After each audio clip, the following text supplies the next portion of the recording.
amigo, expresidente de la Sala Constitucional. Sinceramente, bueno, para mí es motivo de gran alegría y de gran orgullo tener a don Gilbert para acá, y el tema de su exposición será el tema del diálogo entre las Cortes de San José. ¿Verdad? Un poco exponer cuál ha sido el alcance de las decisiones de la Sala Constitucional frente a decisiones de la Corte Interamericana de Derechos Humanos y viceversa. Bueno, en cuanto al currículum de don Gilbert, bueno, ya todos lo conocen, ¿verdad? No hace falta que aquí lo mencione detalladamente. Simplemente recordar su paso de muchísimos años en la Sala Constitucional, y en los últimos tiempos también fue su presidente, ¿verdad?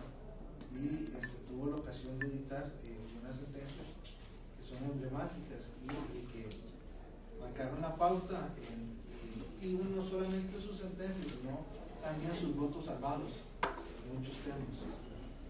Y bueno, yo como considero su discípulo, ¿verdad? Fui letrado de don Gilbert durante mucho tiempo y tuve el honor de trabajar con él bastante, y es un motivo de gran alegría tener a don Gilbert aquí en el marco del curso. Recordar que para la próxima semana, un anuncio rápidamente, veríamos las competencias de la Sala Constitucional, un poco analizar lo que son las normas constitucionales y legales que regulan las diversas competencias de la Sala, de tal forma que mañana mismo, en horas de la mañana, él les enviaría las lecturas. Bueno, sin más preámbulo, le doy entonces la palabra a don Gilbert. Muchas gracias por estar aquí. Y para mí es un enorme placer también estar conversando con ustedes. Básicamente, sobre lo que me interesaba exponer hoy es en relación a los DESCA. Antes eran los DES, los Derechos Económicos, Sociales y Culturales, y últimamente se denominan Derechos Económicos, Sociales, Culturales y Ambientales. Básicamente es para centrar un poco el tema en relación a lo que tiene que ver con las amplísimas competencias que tiene la Sala y en cuanto a la amplísima jurisprudencia que también ha desarrollado la Sala en estos casi 30 años cumplidos esta vez. Y quizás es una de las más prolíferas de América Latina junto con la Corte Colombiana, por lo menos en cuanto al desarrollo de los derechos constitucionales y en relación a la aplicación de lo que tiene que ver los instrumentos y tratados internacionales de derechos humanos. Normalmente luego podría seguir, digamos, la Corte Argentina y algunas otras, pero en cuanto a cantidad y calidad de las opciones, estas dos cortes, la colombiana y la nuestra, son las que se han destacado.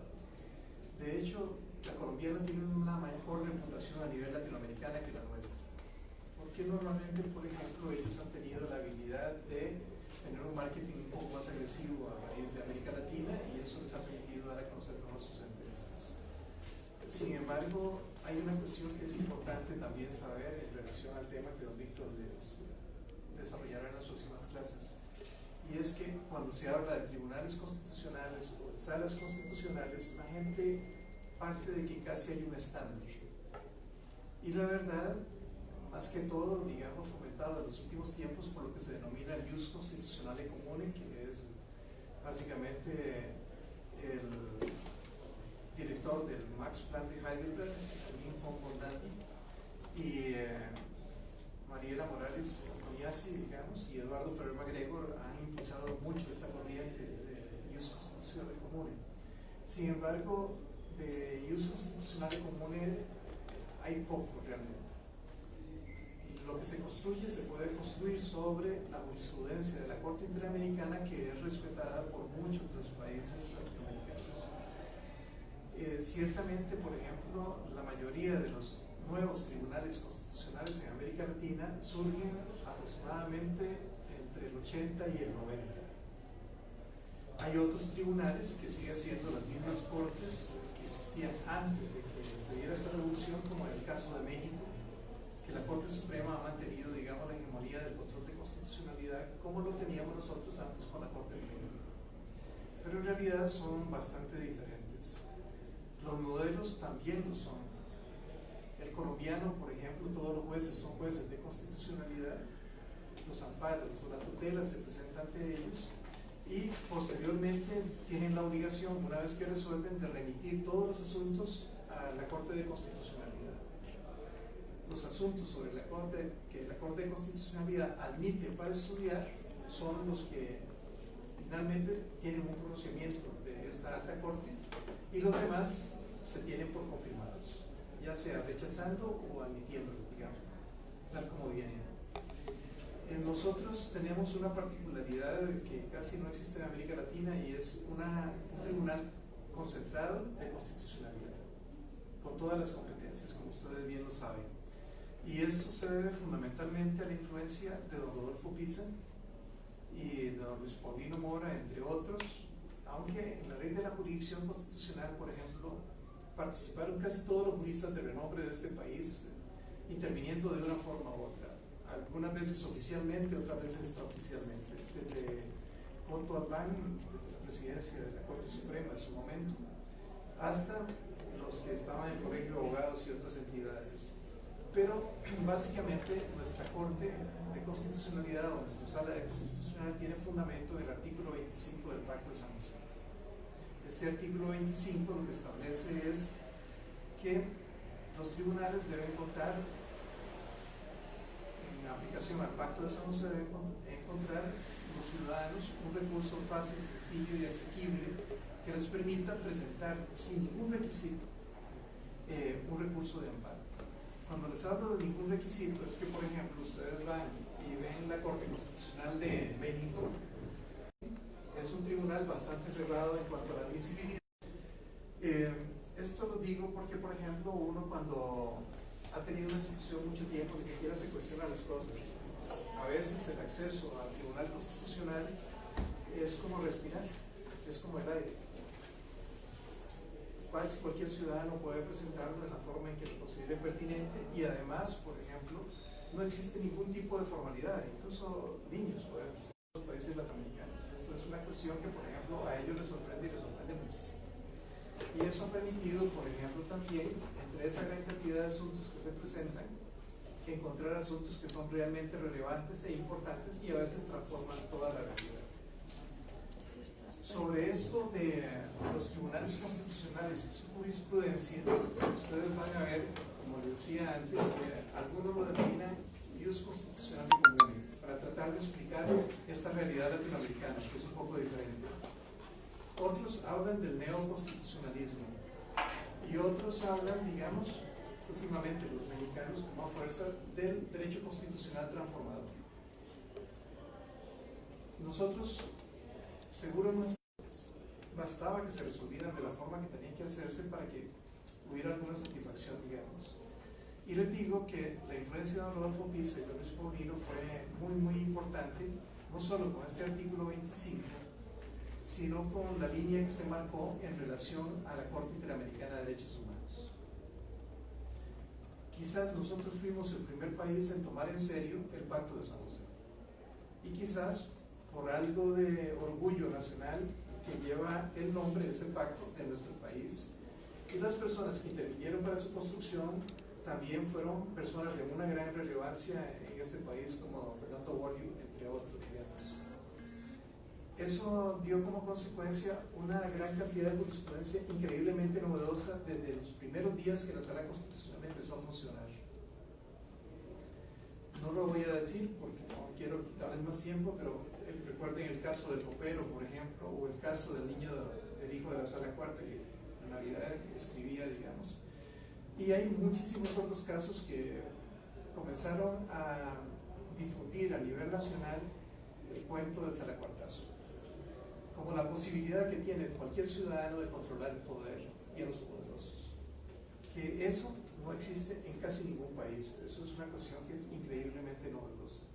Pero también tenemos, por ejemplo, la jurisprudencia del mismo Tribunal Constitucional que comenzó a reconocer ciertas cosas que hay países, por ejemplo, ahora la semana pasada la Corte Suprema de México me invitó a una actividad que ellos tenían de varios tribunales constitucionales latinoamericanos y ellos hablan mucho de este constitucionalismo transformador.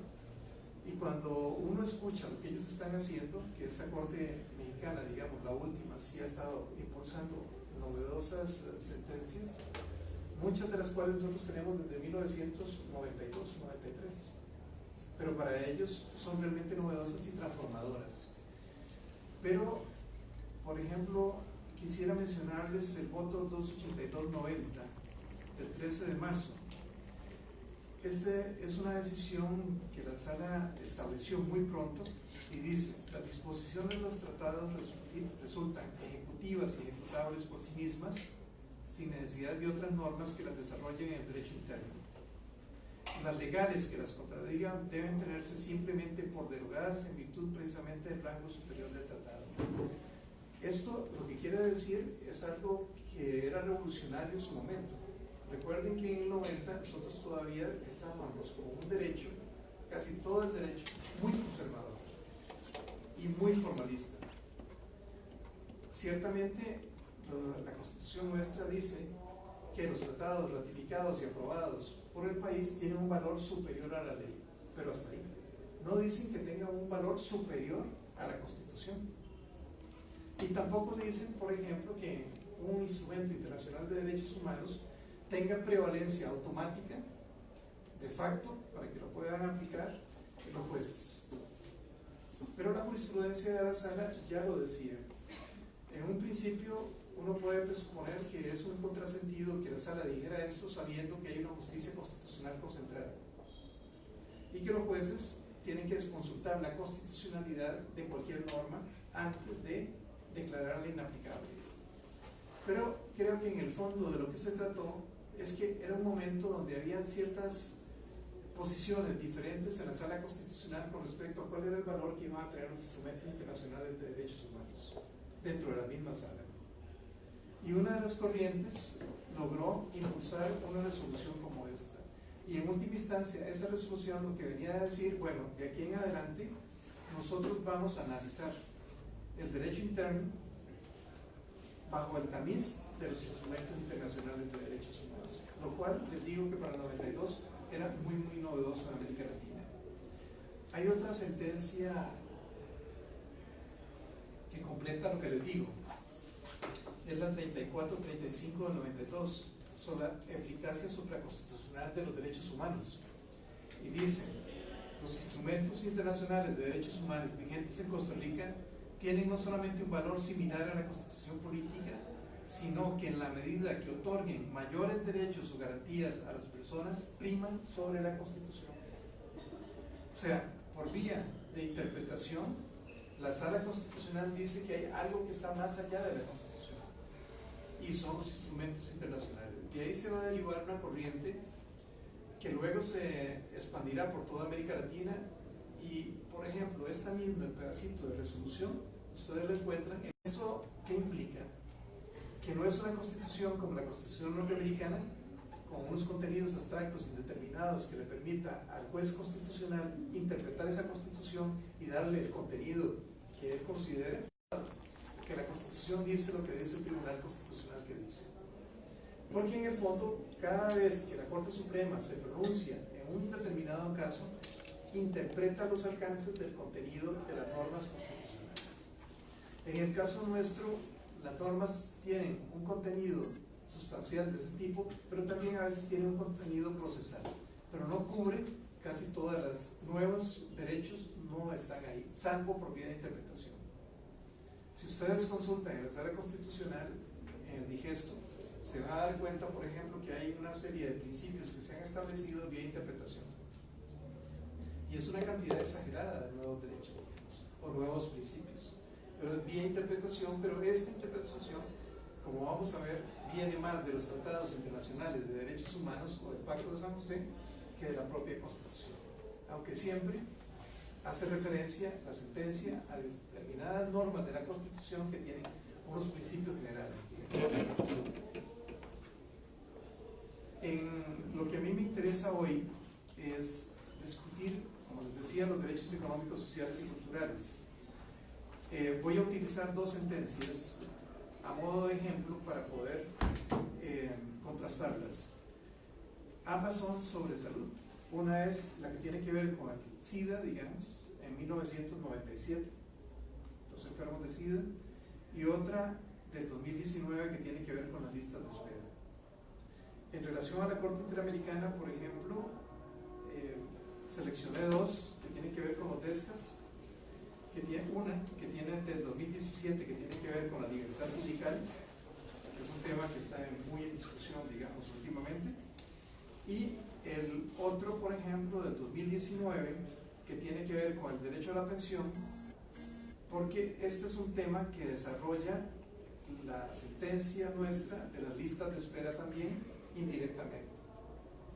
Y quería hacer un contraste para que ustedes tuvieran alguna idea en relación a estos. En relación al primer tema, en 1997 se presenta un recurso de amparo por una persona que fue diagnosticado con SIDA, y los médicos especialistas que lo veían decían que la única posibilidad de sobrevida que él tenía era que le dieran el tratamiento con antirretrovirales. Pero el problema con esto es que ese medicamento en el 97 era increíblemente caro para la seguridad social, para el seguro, y tampoco estaba en las listas de medicamentos oficiales de la Caja de Seguro Social. Si cualquier infección llegaba, la enfermedad todavía se complicaba aún más y podía terminar muy pronto. El efecto Lázaro es que la proyección de la media normal de 3 a 6 meses podía pasar a muchos años de vida. La Seguridad Social alegaba, entre otras cosas, que esta cóctel de antirretrovirales no era una cura para la enfermedad y que el costo del medicamento llevaría a la quiebra a la Caja del Seguro Social por el costo precisamente desmesurado. Entre las cosas que tienen en primer momento interesantes, por ejemplo, este recurso de amparo, seguro se lo hizo un abogado, citaba no solo la Constitución política, el derecho a la salud, bueno, el derecho a la vida derivado del derecho a la salud, la Convención Americana en los artículos 1 y 2, sino que por primera vez también citaba los DESCA, el artículo 2, inciso C de los DESCAS, que obliga a los estados firmantes de este convenio a implementar todas las alternativas apropiadas para poder darle tratamiento a la población que atienden la seguridad social. El Seguro Social alegaba que el medicamento era tan caro que solamente se otorgaba en un supuesto, que era cuando la madre había contaminado a su futuro hijo y estaba embarazada. En esos casos sí se daba. Y el segundo supuesto donde se daba era en relación a los médicos que estaban tratando a estas personas con SIDA por posibles problemas de infección. Pero de ahí en adelante a nadie más. Sin embargo, cuando la sala le da curso a este asunto, se determina, por ejemplo, que el SIDA en el 97 era la principal causa de muertes en Costa Rica. Aproximadamente un 39.5% de las personas que morían en el país era por el SIDA. Había una verdadera epidemia a nivel nacional. Y las otras situaciones que eran contempladas, digamos, como causales de muerte, la diarrea estaba en un 27%, la tuberculosis en un 15.3% y la meningitis en un 8.2%. Lo cierto es que la sala le pide audiencia, le da audiencia a la Caja de Seguro Social, y la Caja de Seguro Social, como les digo, alegaba problemas de tipo presupuestal. La sala de oficio pide un estudio en relación a las contribuciones obligatorias que el administrado tenía que entregarle a la Caja de Seguro Social. Y se determina en ese momento, por ejemplo, que el Estado estaba moroso con la Caja de Seguro Social en los últimos años. O sea, no había entregado la cantidad de dinero que tenía que entregarle a la Seguridad Social, y por el contrario, había establecido además, no solo no le entregaba el dinero a la Seguridad Social, sino que le había impuesto una serie de restricciones presupuestarias a fin de obligarla a la Caja de Seguro Social a crear excedentes destinados a la compra de bonos de deuda pública por muchos millones de colones. Estas consideraciones hacen que la sala se pregunte en su momento por las personas que están en la sala si ante estas dos circunstancias donde el Estado no contribuye y además le pide que la caja destine de los dineros destinados a medicamentos, que compre bonos, si es justificable, por ejemplo, que se ponga en peligro la vida de las personas por cuestiones presupuestarias. Y es la primera sentencia que se dicta, por ejemplo, donde la sala no admite como excusa para declarar sin lugar un recurso de amparo el contenido presupuestario del Estado, lo cual tiene muchísimo, porque antes también se había presentado unos recursos de amparo en relación a antirretrovirales, pero estaba en una etapa primaria. Para el 97, las nuevas condiciones, por ejemplo, de los medicamentos, que impregna el régimen de seguridad social. Y además señalan de que saben que, por ejemplo, que este es un problema muy serio que se le presenta a la Caja del Seguro Social, tener que resolverlo, digamos, porque saben que en ese momento no tenían los recursos. Se les otorga los medicamentos del SIDA a todos los enfermos que lo necesitan y la caja no quebró. El problema aquí es, por ejemplo, el valor vida y cuánto está de por medio.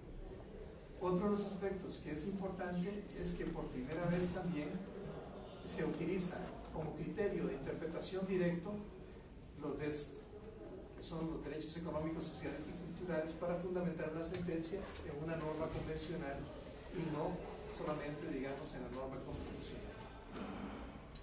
El otro caso que me interesaba mencionarles,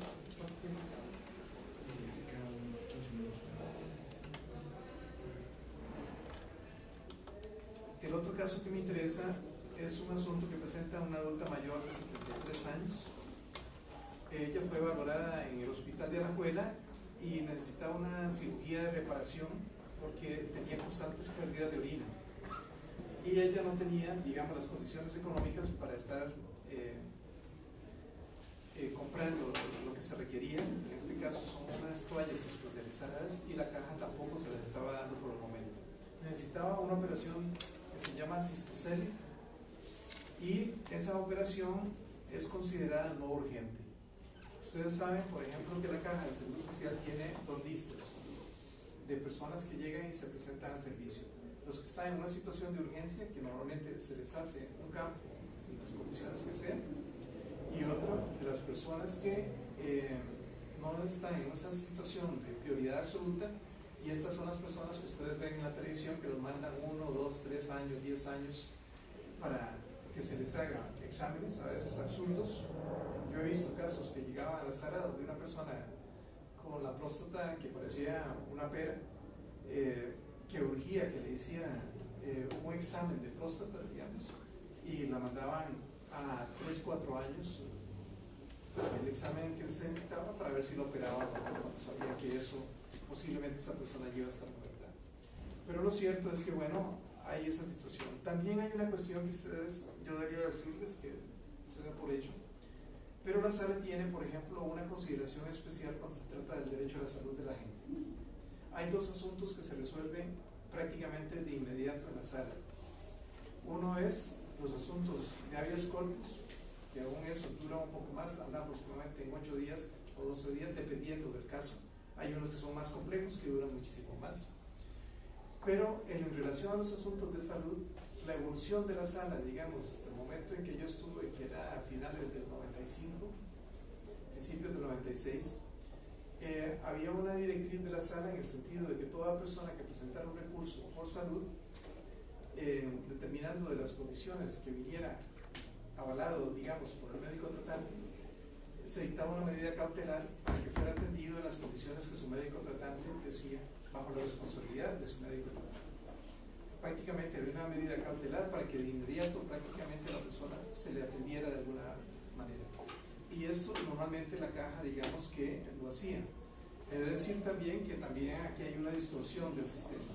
Muchos de los pacientes que llegaban a la sala básicamente eran recomendados por los propios médicos, que a veces se sentían maniatados por el sistema, donde sabiendo que una persona tenía que ser internada de inmediato o practicarse un examen de inmediato o una operación por la gravedad del asunto, el sistema era muy engorroso y terminaba poniendo esas situaciones a la persona en peligro de vida.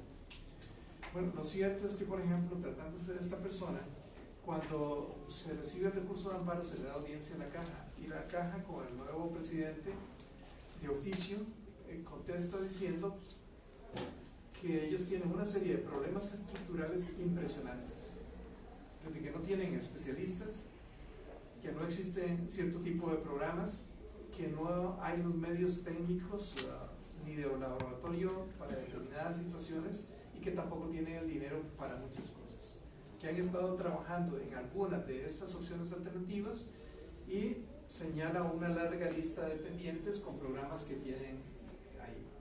Esto hace, por ejemplo, que ocurra algo particular. El asunto se resuelve relativamente rápido para esta señora, quien la misma caja, en vista del amparo presentado, resulta que la atiende casi de inmediato y la operan. Y la operan con la esperanza de que normalmente cuando la caja, por ejemplo, hacía eso, se daba por satisfecho la pretensión del recurrente y se archivaba el asunto. Pero en este caso, en vista de todas las deficiencias que se señalaban por parte de las autoridades de la caja, la sala por primera vez hace algo excepcionalísimo. Dice que tratándose de un problema estructural, de una problemática nacional que tiene que ver con las listas de espera, no archivan el expediente y continúan con el asunto abierto, y le ordenan a la caja, por ejemplo, darle una serie de información. Piden además una serie de peritajes técnicos de diferentes entidades, incluso del Colegio de Médicos. Entre otras cosas, la otra novedad que presenta esta sentencia es que por primera vez se dice que el derecho a la salud es un derecho autónomo, que no es un derecho derivado. Durante todos los años, desde el 90 hasta esta sentencia del 2019, siempre se entendía el derecho a la salud derivado del derecho a la vida y otras normativas que hay, o otros principios que se derivan, pero no como un derecho directo. Y no es porque en la Constitución, como les decía al principio, no existe una norma que diga que el derecho a la salud es un derecho fundamental. Lo que existe es una norma que dice que se debe tutelar la vida de las personas, y el Estado tiene esa obligación. Con base en instrumentos como los DES, se había derivado este derecho a la salud, que sí está en los derechos económicos, sociales y culturales, como parte de la constitución del derecho a la vida. Pero por primera vez, por ejemplo, se dice que es un derecho autónomo. Se interpreta también que este derecho autónomo viene del 12 de Lutesca. O sea, por primera vez también una comisión a este tema. Y lo otro que es importante es que, y ya le voy a decir por qué, la sala utiliza 3 jurisprudencias de la Corte Interamericana de Derechos Humanos. Una es el caso Poblete, Vilches y otros contra Chile del 2018. Este caso de Poblete, Vilches hace una derivación en relación a qué implica el derecho a la salud en las personas de la tercera edad. Recuerden que es una persona de 73 años. Entonces, la sala utiliza esa jurisprudencia de la Corte Interamericana, y ya le voy a decir la importancia que tiene. El segundo es que dice que el derecho a la salud es un derecho que se puede reclamar directamente por cualquier persona. Y eso que les digo tiene una importancia enorme para los que son litigantes. Porque normalmente, por ejemplo, los litigantes llegaban a la Corte Interamericana o a la Comisión Interamericana luego de agotar todas las vías internas, pero tenían que derivar del Pacto de San José la violación a cuál de los derechos estaban protegiendo su situación, para que la comisión pudiera respaldar su posición y llevar este caso ante la Corte Interamericana de Derechos Humanos. Si por A o por B, porque el litigante no conocía mucho el derecho convencional o por lo que fuera, la norma de resolución, por ejemplo, de Lagos del Campo, por primera vez la Corte Interamericana dice que hay ciertos derechos que son exigibles directamente, todos los derechos económicos, sociales y culturales. Para los que son litigantes versus Perú del 2017, se dice que tratándose de ESCA, con solo que la norma esté contenida, digamos, en relación al derecho que ustedes invocan, automáticamente eso les da la entrada a los casos ante la Corte Interamericana de Derechos Humanos. Y luego están derechos al patrimonio, derechos, etc. Casi cualquier cosa que se pueda derivar de los derechos o de los que ustedes, bueno, no les voy a decir dónde pueden encontrar el resto de catálogos, pero casi cualquiera de esas cosas puede ser reclamada directamente ante la Corte Interamericana bajo estos supuestos. Y el artículo, la sentencia de Lagos del Campo, que les permite, por primera vez, se reconoce que uno puede, con esas personas mayores, está en la sentencia Poblete, Vilches y otros contra Chile. ¿Y por qué es importante que ustedes la conozcan? Bueno, porque no solo les dice que hay vertiente de tutelas diferentes para los derechos de las personas de edad. Por ejemplo, les menciono algunos. La Convención Interamericana sobre la Protección de los Derechos de las Personas Mayores, los principios de Naciones Unidas a favor de las personas de edad, la Declaración sobre el Envejecimiento, el Plan de Acción de la Organización Panamericana sobre la Salud, la Carta de San José sobre los Derechos de las Personas Mayores de América Latina y el Caribe. La importancia de esto es que no solo nace aquí, sino que, por ejemplo, esto lo ratificó el gobierno de Costa Rica. La mayoría de los problemas que ustedes están viendo en los periódicos, por ejemplo, derechos, si leen esta Carta de San José sobre los derechos de las personas mayores de América Latina, se van a dar cuenta que mucho de lo que han estado haciendo los diputados en estos días está prohibido por eso. Y siendo casi la misma asamblea que lo aprobó, después comenzó a dictar una serie de disposiciones, por ejemplo, que han estado afectando a los sectores de personas mayores.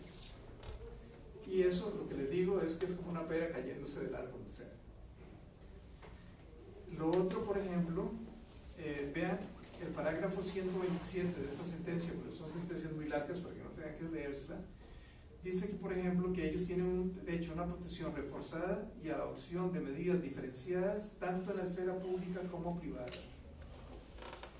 O sea, el cuento aquí es que, por ejemplo, tratándose de adultos mayores, hay unas competencias especiales que los tutelan. Esto es como la crónica de una muerte anunciada o algo parecido a lo que ocurrió con la fecundación in vitro. La Corte tenía una sentencia, venía diciendo, va por este lado, va por este lado, vas por este lado, como el cuento del lobo, el lobo, el lobo, y aquí todo el mundo dijo, por también el lobo.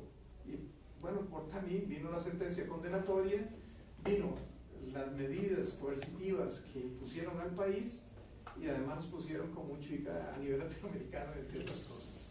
Pero bueno, a veces la gente es como muy obtusa, o yo no sé si los asesores que tienen como que no tienen mucha idea. También en esta sentencia, digamos, se habla de la protección de la mujer en el derecho internacional de los derechos humanos. Teníamos una Corte Interamericana de Derechos Humanos que nosotros la manejábamos como siempre la habíamos manejado. Era una Corte de Derechos Humanos que básicamente lo que hacía, desde que Adolfo Pisa estuvo en esa Corte al principio, era resolverle los problemas de genocidios o de atrocidades que habían quedado, de todas las estupideces que se habían hecho los dictadores en América Latina. Muchas veces había terminado en la Corte Interamericana y eran casos realmente complejos de resolver. Y esas eran las sentencias que la Corte dictaba y dictaba y dictaba. A partir del caso Campos del Lago, la nueva integración de la Corte, que es una integración de élite, no solo académica, sino es gente increíblemente buena. Ahí está Humberto Sierra, que había sido el presidente del Tribunal Constitucional de Colombia y juez constitucional durante mucho tiempo. Ahí está Eduardo Ferrer Magregor, que es un académico increíblemente respetado en México, de la UNAM, que ha escrito cualquier cantidad de libros, creo que Don Víctor, y además, entre otras cosas, logra publicar colecciones de diferentes gente de mucho prestigio, digamos, a nivel internacional. Está Eduardo Ferrer y hay una gran cantidad. Bueno, ahora doña Elizabeth Odio, entre otras cosas, y hay gente de un nivel muy alto. Estas sentencias, digamos, lo que marcan es una nueva etapa de la Corte Interamericana. Por eso cuando la Sala MIR se quiso comprar el pulso ese contra la Corte Interamericana, digamos, por la fecundación in vitro, la Sala calculó algo que es mal. Calculó que estaba peleando con la Corte Clásica de Derechos Humanos, que duraba siglos para resolver los temas complejos, digamos, de graves violaciones a los derechos humanos, normalmente desaparecidos, matanzas, mujeres torturadas en México, por ejemplo, y temas muy complejos, pero creyeron que era esa Corte. Una vez en broma y en serio, una discusión que teníamos en una conferencia, don Víctor llegaba y me decía, bueno, es que la jurisprudencia constitucional que dice que son vinculantes los instrumentos de derechos humanos es solo una jurisprudencia. Y en realidad lo que don Víctor me decía es que con un nuevo tribunal eso cambiaba y ya.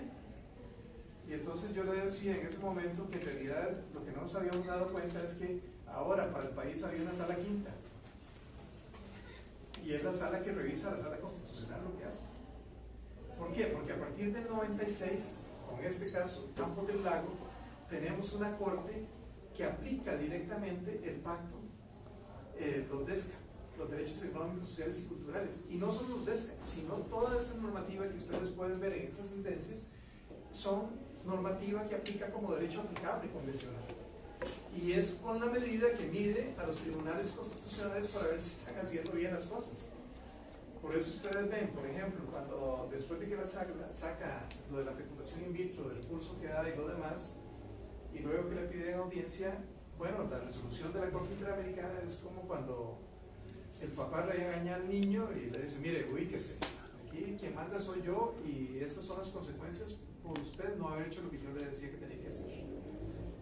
Y lo cierto del caso es que eso marcó un antes y un después. Y esto lo que marca es, bueno, ahora ya no somos, por ejemplo, durante mucho tiempo, lo decía ahora que estaba en la Corte Suprema de México, durante mucho tiempo nosotros no utilizábamos la jurisprudencia de la Corte Interamericana porque nosotros íbamos años luz adelante de las resoluciones de la Corte Interamericana. Cuando la Corte Interamericana todavía estaba repitiendo el principio pro homine y los demás, nosotros ya teníamos un catálogo enorme de protecciones diferentes por la cantidad de casos que llegaban a la Sala Constitucional. Y muchas de nuestras sentencias más bien sirvieron, digamos, para las nuevas opciones de exploración de la Corte Interamericana. Si ustedes lo ven en Campos del Lago, la Corte va a decir, bueno, ahora vamos a ver estos derechos, pero estos más también. Derecho al ambiente, que es novedosísimo para una Corte Interamericana, y nosotros lo estamos viendo desde el 90. Lo que les quiero decir es que, por ejemplo, ahora viene una nueva Corte con una nueva visión, y esa visión es la que va a comenzar a medir cómo es que resuelve la Sala Constitucional cuando le llegue el caso. Perdón, yo sé que estamos un poco adelante, pero quería mencionarles otro. El otro caso es Campos del Lago. Este caso de Campos del Lago hace referencia a la libertad sindical. Se trata de un señor que en Perú se privatizan, como se privatizan en todos los países de América Latina últimamente, hay que venderlos todos los bienes del Estado, produzcan o no, porque la verdad es que también son un excelente negocio. Les digo algo así, si se privatiza el ICE, el tipo que compra el ICE, o la familia que compra el ICE, o la familia que compra el ICE, no tienen que volver a trabajar ni los tataranietos en los próximos 300 años, porque producen tanto dinero y producen dinero por una razón muy sencilla, porque todos los demás somos una clientela cautiva. O sea, hay que tener luz, quiera o uno quiera o no, entonces hay que comprar la luz. Entonces es una industria que fácilmente se vende sola. Igual con Recope. Si se privatiza Recope, quien logra adquirir Recope, digamos, el grupo que logra adquirir Recope, igual. O alternativas, digamos, como los autos eléctricos y compañías, digamos, que también va por el mismo lado. Bueno, en este caso, una de las compañías que era bastante rentable en Perú se privatiza Y este señor, Alfredo Lagos del Campo, es el gerente general de la compañía. Y resulta que se da cuenta que algunas de las decisiones que están tomando son muy perjudiciales para la compañía, y un periódico le pregunta a él qué opina en relación a las decisiones. Y él dice, bueno, esto puede ser bueno para un sector, pero perjudica muchísimo a estos otros sectores y lo demás. Y ha dado un artículo bastante amplio, hay una cobertura bastante grande, y automáticamente lo llaman porque estaba privatizada y lo despiden, porque es empresa privada. Entonces, bueno, sale. Lo cierto es que a él le faltaban pocos días para jubilarse, y entonces intenta que le paguen algo en relación a esto. Pero como es una privatización y se privatiza con todos los empleados que estaban trabajando hasta el momento, desde luego hay un recorte bastante grande de trabajadores, pero los que quedan trabajando para la nueva compañía. Entonces la nueva compañía dice que eso no se pactó en la venta, que ellos no tienen por qué pagar la pensión de este señor si este señor nunca tributó o cotizó para un régimen de pensiones que ellos financiaron. Y además, por ejemplo, no quieren aceptar el dinero que da el Estado de las contribuciones que él tenía en todos esos años, y lo cierto es que este señor se queda en un limbo. Al final, digamos, la Corte Interamericana aplica lo que les decía sobre la estabilidad laboral y la libertad de expresión, y considera que la destitución de este señor es por ejercer una disposición convencional, el artículo 13 del pacto, el derecho a informar, a ser informado, etcétera, etcétera, y el derecho que tienen los medios de comunicación y todos los demás también a comunicar sus ideas. Pero además agrega, por ejemplo, que tratándose de un representante de los trabajadores, esté sindicalizado o no, tienen una protección especial que se deriva de lo que es, y condenan al Estado peruano y a la compañía a las indemnizaciones más altas en dólares que yo he visto de la Corte Interamericana de los últimos años. Los que quieran verlo, lo ven. Pero hay otra cuestión que es importante en estas, y es que uno de los votos concurrentes de Eduardo Ferrer MacGregor nos dice los nuevos temas que van a ser los temas de discusión de la Corte Interamericana de Derechos Humanos. O sea, en guerra avisada no muere soldado. Están diciendo, por aquí va la procesión con respecto a esto. Y se trata de los objetivos del desarrollo sostenible del 2030. Entre estos, una serie de principios que son muy complejos en relación a la pobreza, al hambre, a la salud. Una secuela que queda del derecho internacional público débil. Antes, digamos, la mayoría de estos tratados planteada, digamos, y que en última instancia ahora ellos también van a hacer algo personal, que uno llega con un amparo, nada más dice lo que le pasó o la violación que le ocurrió a su derecho fundamental, y la Sala Constitucional recibe el asunto y ella verá dónde la acomoda dentro de la normativa internacional de derechos humanos o constitucional. Y esto, desde luego, lo que va a significar es que la Corte Interamericana, lo que quiere decir en última instancia, es que va a abrir las puertas para que la gente que quiere reclamar vaya a reclamar ahí. Y esto va a tener un montón de implicaciones para el país.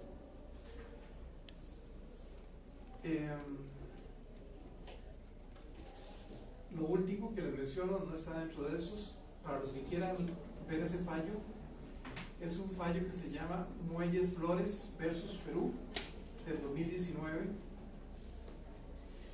En este se los cito nada más unos parrafitos para que ustedes tengan la idea, porque yo sé que yo creo que ya me pasé. En el parágrafo 90, cuando les digo parágrafo, es que ellos tienen la costumbre de poner 1, 2, 3, 4, 5, 6, hasta 300 como extractos de ideas. Y a veces son sentencias bastante enredadas, entonces mejor les digo el parágrafo para que ustedes vayan directo y no pierdan tanto tiempo. En el parágrafo 90 dice se establece la obligación de no regresividad frente a la realización de los derechos alcanzados, y esto tiene fundamento en el artículo 11, 1.1 y 2 del Pacto de San José. Esto de la obligación de no regresividad frente a la realización de los derechos alcanzados es el cuento que se ha estado discutiendo muchísimo aquí, de que si hay derechos adquiridos o no hay derechos adquiridos con respecto a ciertas cosas, y que antiguamente la ley dice que no hay derechos adquiridos en la forma tradicional que había, digamos. Bueno, el problema es que la Corte dice otra cosa. Y el parágrafo 182 establece expresamente el derecho a la protección de la seguridad social.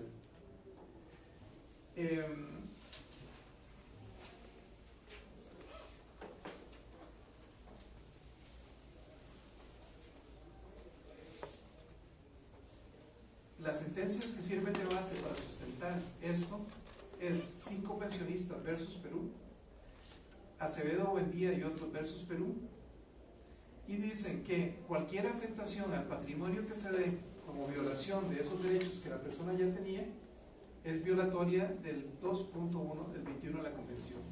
En el parágrafo 214 se dice: los derechos que se derivan de una pensión de vejez forman parte del derecho a propiedad y por lo tanto debe ser protegido contra la interferencia arbitraria del Estado. Cubre la expectativa, o sea, el derecho cuando todavía uno no lo tiene declarado, y sobre todo los derechos adquiridos una vez perfeccionadas las condiciones para obtener un beneficio, tal como la pensión de vejez. Eso tiene importancia porque desde antes de que hubiera todo este drama con relación a las pensiones, bien o mal manejado, digamos, ¿no?, en la Sala Constitucional se discutía cuándo es que nacía el derecho. Y entonces la sentencia de la Sala Constitucional lo que decían es que el derecho nacía una vez que uno se cumplía la fecha donde tenía la edad y el tiempo de servicio, y una vez que uno lo pedía. A partir de ahí no le podían cambiar las reglas de nada. Antes de ese momento podía venir una ley y le modificaba todas las reglas del juego, y si a usted le faltaban 2 meses, lo sentimos mucho, ahora se va dentro de 5 años. Y la sala, aún así, esta arbitrariedad, digamos, la había mantenido como un principio que se respetaba. Este parágrafo del 214 de esta sentencia lo que dice es algo diferente a lo que la misma sala estuvo fallando durante años. Lo que dice es que si es una normativa que usted está a trabajar, se la tiene que conservar. Y que si aún así, y si ya le dieron el derecho, nadie le puede venir y decir, bueno, ahora juguemos de que ya no eran tantos, sino es tanto. Y esto, por ejemplo,